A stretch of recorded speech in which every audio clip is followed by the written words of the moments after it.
speaking of bird migration, we've spoken a lot about your specific journeys, but obviously anybody who's watching this show who's even vaguely interested in birds is familiar with the broad concept of migration. Migration is one of the most miraculous aspects of birds and birding. But I wanted to ask you a few things about paramotors and these kind of journeys that you do in relation to the great bird migrations. So I'm looking at this information here. The world's longest bird migration, the Arctic tern.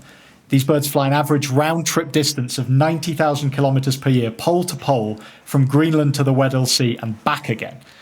What I'm interested in is, I don't know anything about this, but a paramotor, how far can I know that you crossed the channel and that was a fairly record-breaking flight. How far can a paramotor go, realistically, over water before you'd need to stop and refuel and all those things?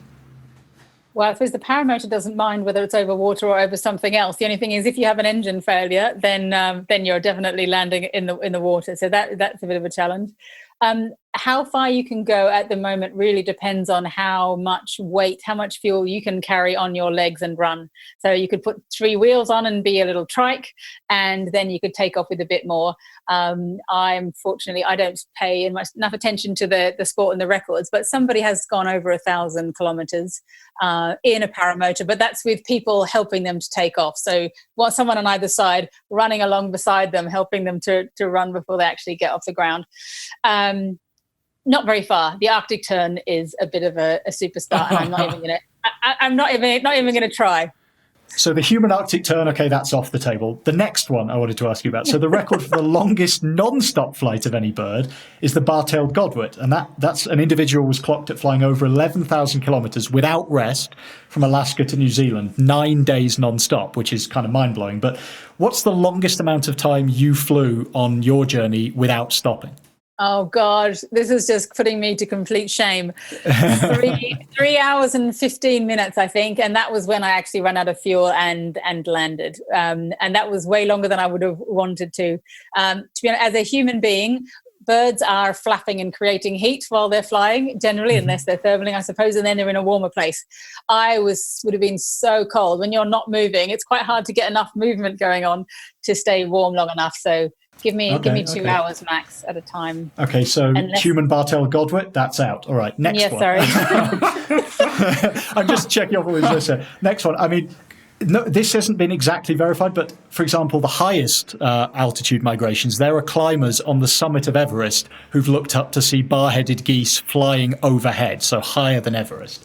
What's the highest that you can realistically fly in a paramotor? You can fly. Oh God, I should have checked these numbers. You can fly until oxygen is too low for you personally, or for the engine itself. If you have an electric motor, then you don't have that same issue. So high, thousands of feet. So in Colombia, I flew at 7,000 feet, and somebody has apparently flown over Everest. So bar-tailed godwit is the closest yet. Right. So that one could happen. So human bar-headed goose. Human bar-headed goose. Bar-headed goose, yes. Bar-headed goose is a possibility. Possible. Okay, I'll mark that as possible. And just one more, I promise. This is a surprise to me. The fastest long-haul flight. So we know that the fastest bird clocked on the wing is the peregrine falcon, but the fastest long-haul flight, surprisingly, the great snipe, recorded to reach speeds of up to 97 kilometers per hour. Yeah, 97 kilometers per hour over a distance of 6,800 kilometers. And this is without relying on tailwinds, apparently, which is kind of amazing. What kind of speeds do you get up to on a paramotor?